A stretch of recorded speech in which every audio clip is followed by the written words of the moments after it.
हाय,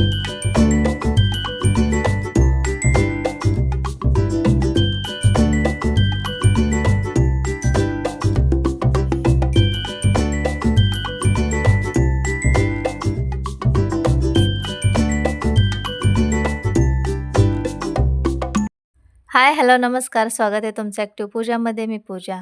आज बनवतोय आपण चमचमीत झणझणीत चवळी मसाला. बनवायला खूप सोप्पा आहे आणि कुकरमध्ये बनवतोय त्यामुळे एकदम पटकन ही चवळीची भाजी तयार होते आणि वेळही वाचतो. तर कमी वेळेत आपल्याला पटकन ही चवळी बनवायची. तर चला लगेच रेसिपी बनवायला सुरुवात करूया आणि किती भारी झाली पहा. आपण ना कोणतंही याच्यामध्ये मसाला वगैरे वापरलेला नाही आहे. ना खोबऱ्याचं वाटण केलेलं आहे तरीसुद्धा एकदम थिकनेस छान आली आणि चवळी तर काय भारी शिजली हे पहा. एकदम मऊसूद अशी चवळी शिजली आहे. आणि रोज-रोज वांगं, बटाटा, शेवग्याची शेंग किंवा वरण-भात हे सुद्धा सर्व खाऊन-खाऊन कंटाळा येतो. असं वाटतं काहीतरी चमचमीत झणझणीत खायला हवं, हो की नाही? त्यावेळेस तुम्ही अशा पद्धतीने चवळी मसाला नक्की बनवून पहा किंवा मूग मटकीची उसळ सेम अशाच पद्धतीने बनवली ते सुद्धा अप्रतिम होतात. तर चला वेळ न घालवता आपण रेसिपी बनवायला सुरुवात करूया आणि हो, व्हिडिओ शेवटपर्यंत नक्की पहा. सगळ्यात अगोदर आपल्याला चवळी भिजवून घ्यायची. तर मी रात्रीच 1 वाटी चवळी भिजत ठेवलेली. तर मस्त चवळी भिजून तयार झाली. याच्यामधलं सर्व मी पाणी काढून घेतले आणि चवळी पहा रात्रभर भिजवल्यामुळे खूप चांगली भिजली गेली. आता चवळी मसाला बनवण्यासाठी काय काय साहित्य लागणार आहे ते पाहूया. त्यासाठी छोटे 2 कांदे होते ते मी बारीक चिरून घेतलेत. मोठा एक असेल तर बारीक चिरून घ्या. एकच वापरला तरी चालेल. भरपूर सारा ठेचलेला लसूण घेतलाय. 2 तेजपत्त्याची पानं, 1 चक्री फूल आणि थोडा दालचिनीचा तुकडा, एक मोठा टोमॅटो कट करून घेतला आहे. याची आपल्याला प्युरी बनवून घ्यायची. बाकी सर्व साहित्य तसंच टाकणार आहोत. तर मी प्युरी बनवून घेतली. आता आपण फोडणी करून घेऊया. कुकरमध्ये 2 पळी तेल टाकून घ्यायचं. पाव चमचा जिरे, खडे मसाले याच्याऐवजी तुमच्याकडे दुसरे खडे मसाले असेल तर ते 1-2 वापरले तरी चालेल. आता याच्यामध्ये आपण भरपूर सारा ठेचलेला लसूण टाकायचा. यामुळे खूप छान चवळी मसाला तयार होतो. स्वाद खूप छान लागतो. तर असाच जाडसर ठेचून टाकायचा. आता हा सर्व लालसर होईपर्यंत भाजून घ्यायचा. कच्चा राहू द्यायचा नाही आहे लसूण. लसूण छान लाल झाला की त्याचा अर्क सर्व तेलामध्ये उतरतो आणि भाजीला एक वेगळाच स्वाद येतो. तर हे पहा छान आपला लसूण लालसर झाला आहे. आता याच्यामध्ये बारीक चिरून घेतलेला कांदा टाकून घेऊया.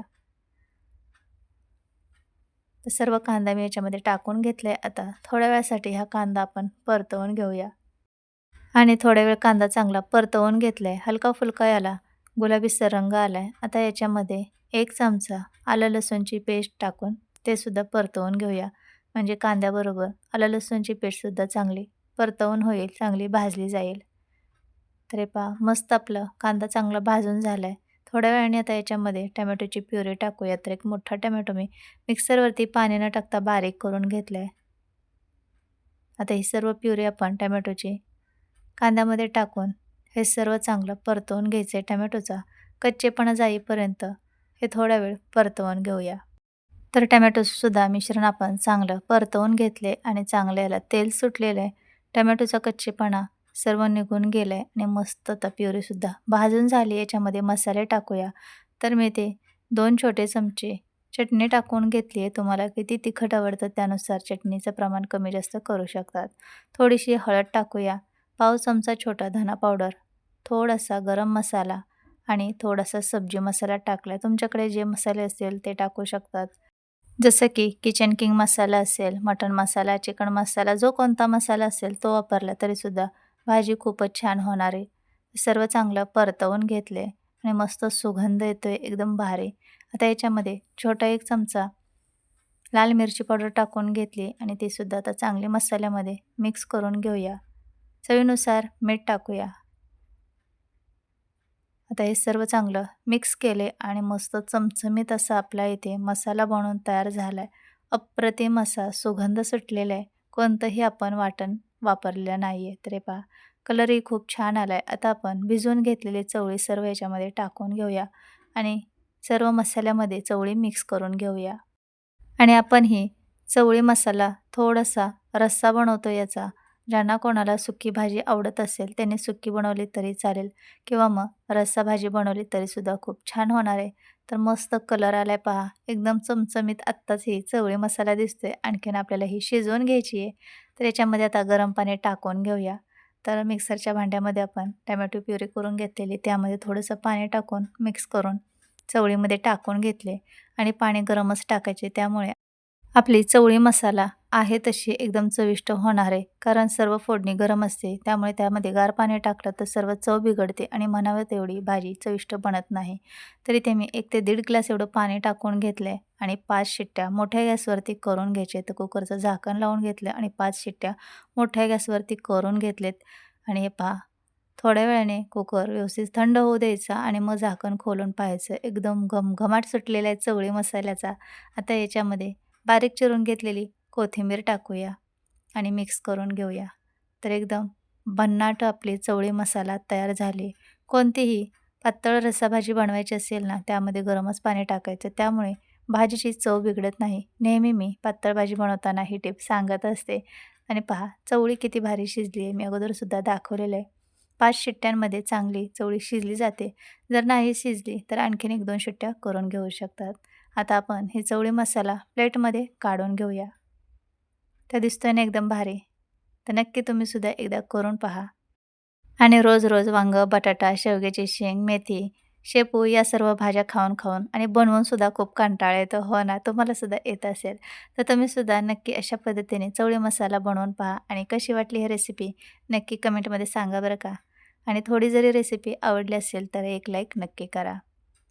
तर हे पहा, सर्व मी इथे चवळी मसाला प्लेटमध्ये काढून घेतलाय. आणि बऱ्याच वेळेस आपल्याला 2-2 भाज्या बनवायचा खूप कंटाळा येतो. सुकी भाजी वेगळी बनवायची, पातळ भाजी वेगळी बनवायची, हो की नाही? त्यावेळेस तुम्ही अशी एकच रस्सा भाजी बनवली तरीसुद्धा चालते. आपल्याला चपाती, भात, भाकरीसोबत सहज खाता येते. तर आपल्या इथे चवळी मसाला बनवून तयार आहे. याच्यावरती बारीक चिरून घेतलेली कोथिंबीर टाकून घेऊया. आणि ही भाजी तुम्ही मिस्टरांच्या डब्यामध्ये सुद्धा बनवून देऊ शकतात. सकाळी घाई-गडबडीमध्ये कमी वेळेत पटकन तयार होते आणि कुकरमध्ये बनवल्यामुळे वेळही वाचतो. तर झटपट आपली इथे चवळी मसाला चमचमीत झणझणीत तयार झालेला आहे. दिसतोय ना एकदम भारी. दिसायला जेवढा भारी दिसतोय, खायलासुद्धा तेवढ्याच भन्नाट चवीचा चवळी मसाला तयार झालेला आहे. तर कशी वाटली रेसिपी नक्की कमेंटमध्ये सांगा. आणि माझ्या रेसिपी पाहायला आवडत असतील तर चॅनलला सबस्क्राईब, लाईक, कमेंट, शेअर करा. आणि शेजारी असणाऱ्या बेल आयकॉनवरसुद्धा क्लिक करा. सबस्क्राईब करणं हे अगदी फ्री आहे. त्यामुळे तुम्हाला रोजच्या रोज व्हिडिओचं नोटिफिकेशन मिळेल. आपण रोजच्या रोज शॉर्ट व्हिडिओ आणि लाँग व्हिडिओ अपलोड करत असतो. म्हणजे तुम्ही कोणतीच रेसिपी मिस करणार नाही आणि रोज तुम्हाला व्हिडिओचं नोटिफिकेशन मिळेल. आणि कालसुद्धा आपण कारल्याचे काप याची रेसिपी अपलोड केली आहे. तुम्ही पाहिले नसेल तर ॲक्टिव्ह पूजा सर्च करून पाहू शकतात. अशाच रोज-रोज नवीन-नवीन रेसिपी तुम्हाला पाहता येतील. त्यासाठी नक्की चॅनलला सबस्क्राईब करा. आपण भेटूया पुढच्या अशाच साध्या, सोप्या आणि घरगुती साहित्यात तयार होणाऱ्या रेसिपीमध्ये. तोपर्यंत सर्वांना बाय.